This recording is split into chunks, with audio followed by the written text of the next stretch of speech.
కూడా ఈరోజు మన జగనన్న పరిపాలన చేస్తూ ఉన్నారు.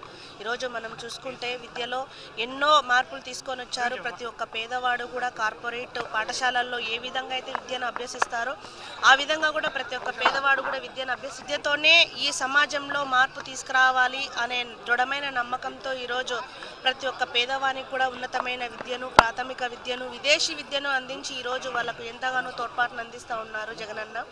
అలాగే వ్యవసాయంలో కూడా ఎన్నో మార్పులు తీసుకొని వచ్చారు. వ్యవసాయం అంటేనే పండగ అని రైతును రాజును చేసే విధంగా కూడా ఈరోజు జగనన్న పరిపాలన చేస్తూ ఉన్నారు. ఈరోజు రైతులకు ఉచిత విద్యుత్ అందించడం కానీ, యంత్ర పరికరాలు అందించడం కానివ్వండి, ఆర్బీకే ద్వారా నాణ్యమైన విత్తనాలను, ఎరువులను అందించి రైతన్నలకు విత్తనం దగ్గర నుంచి కూడా పంట విక్రయం వరకు కూడా తోడుగా నిలుస్తూ ఈరోజు జగనన్న రైతుల పక్షపాతిగా కూడా పరిపాలన చేస్తూ ఉన్నారు. జగనన్నని రానున్న ఎలక్షన్స్లో మీరందరూ ఆశీర్వదించి జగనన్నకు ఆ దేవుడి దీవెనలు ఉండేలాగా మీరందరూ కూడా ఆశీర్వదించాలని కూడా ఈ సందర్భంగా తెలియజేస్తారు.